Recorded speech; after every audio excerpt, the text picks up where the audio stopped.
Assalamualaikum warahmatullahi wabarakatuh. Jadi kami dari kelompok 3 dengan saya sendiri Revanisa Oktavia Azahra, saya Novita Bugulani, saya Firmansyah Putri, saya Adi Prasetyo, dan Abah sebagai narasumber kami. Jadi kami di sini akan membahas tentang kenakalan remaja. Jadi di sini kita mau tanya-tanya sedikit. Jadi kan beberapa waktu belakang ini banyak banget ya Bah, siswa-siswa ini pada tawuran. Jadi menurut Abah, apa sih yang pemicu para remaja-remaja ini melakukan tawuran itu? ya, jadi kenakalan remaja itu kan akibat pergaulan yang bebas, pergaulan bebas karena informasi dan teknologi sekarang kan berkembang pesat dan kurang terkendali, terutama tidak mengerti masalah agama. Ya, agama apapun, terutama Islam. Dan di situ kan disebutkan kalau sama manusia aja bohong, apalagi sama Allah yang nggak kelihatan. Ya.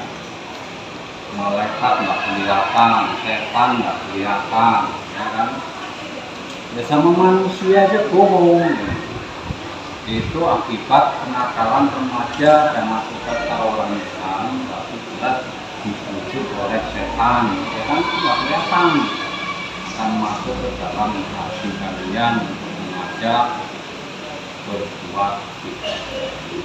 Jadi jelas di dalam Al-Quran disebutkan seluruh nabi Allah atau yakin dengan Allah, takwa dengan Allah, ati'ur Rasul, yaitu yakin dengan adanya Rasul, dan ulil amri minkum atau pemimpinmu. Aturannya seperti itu ya harus diikuti.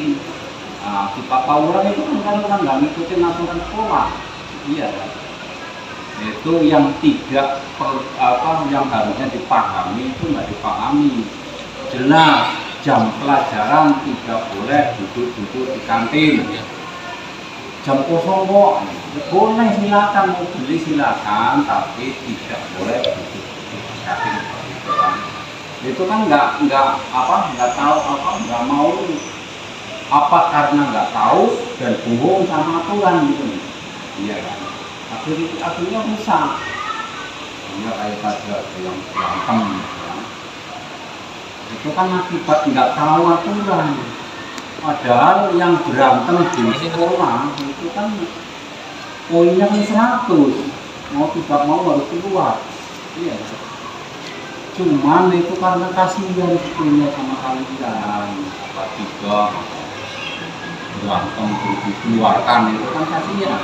Nah, kemarin ada yang harus keluar, ya itu tadi yang nah saya sebagai pembina rohani religi Islam itu hanya yang terakhir yang sudah pembinaan terakhir saya, kalau saya udah nggak sanggup saya kembalikan, terserah mau berapa nggak bisa dibina ya paling jawaban saya ya binasakan aja pusingkan ya. Jadi itu kenakalan remaja akibat tidak memahami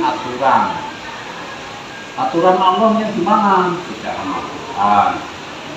Aturan Rasul dia gimana, yang hadis itu kan. Aturan sekolah, aturan ulil amri minkum, pemimpinmu yang ada di lingkungan, di rumah, itu kan harus tahu aturannya orang tua kan. Iya, aturannya orang tua harus gimana, ikuti. Nah, kalau nggak benar diajak masuk sumur misalnya, kan diajak nggak benar, dilarang. Kalau di sini diajak nggak benar, misalnya sekolah ngajak suruh berantem misalnya, itu kan tidak protes, kamu itu nggak boleh. Kalau aturan mana itu berantem ya.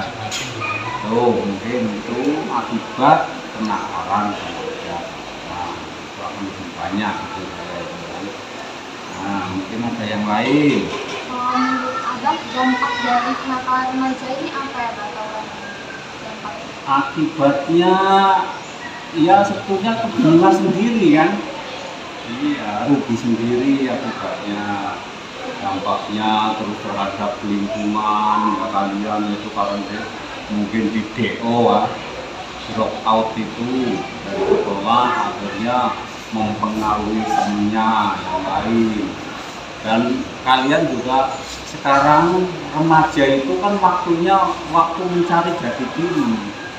Iya, jati dirinya itu mau kemana itu saya itu diajak ke sana ikut ke sana, diajak ke sini ikut ke sini.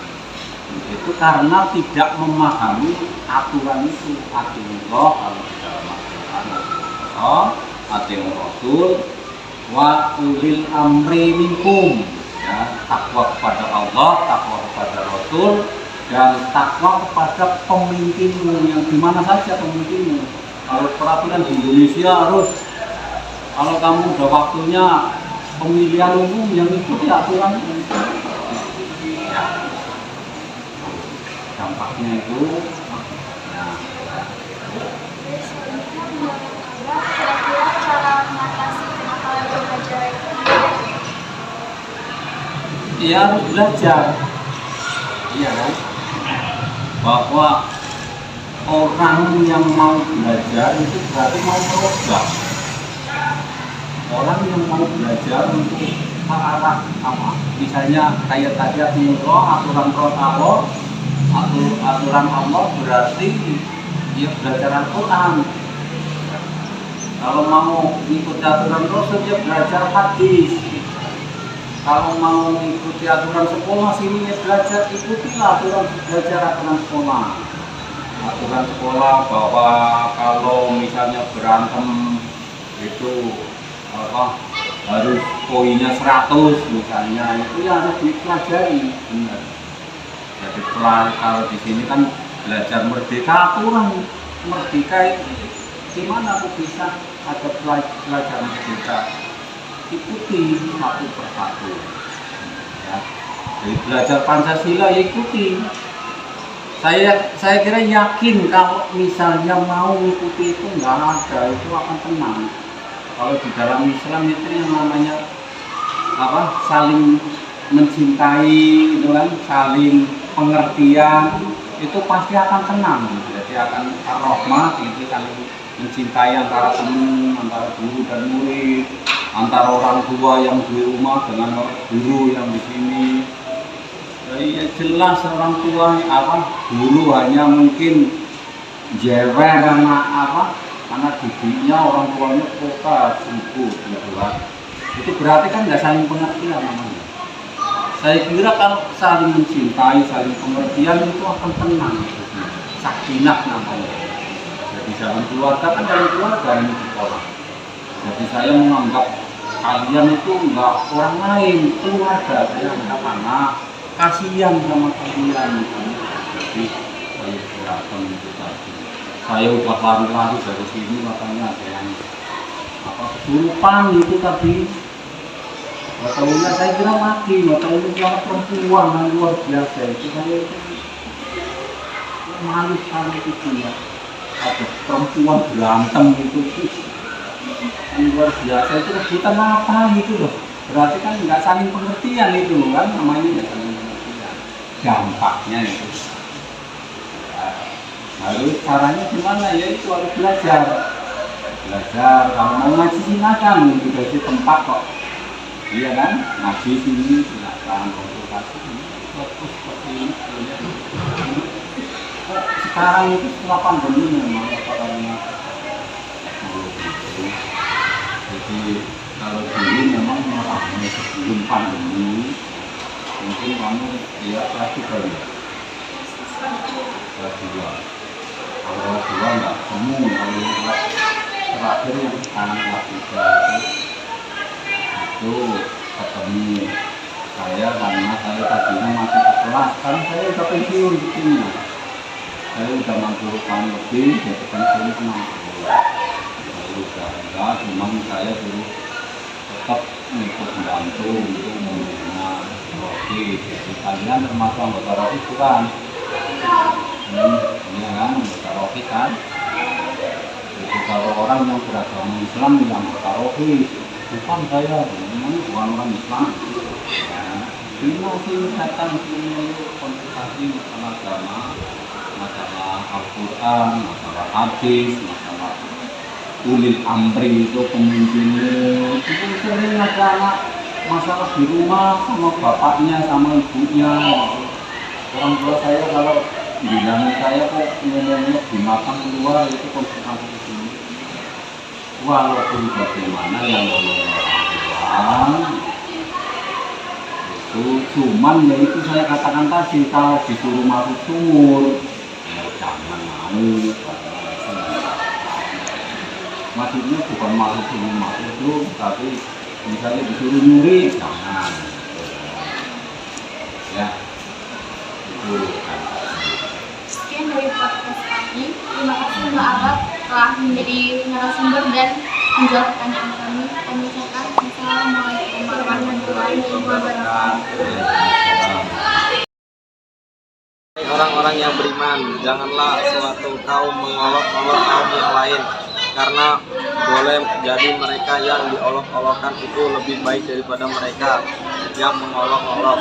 Dan jangan pula perempuan mengolok-olok perempuan lain, karena boleh jadi perempuan yang diolok-olok itu lebih baik daripada perempuan yang mengolok-olok.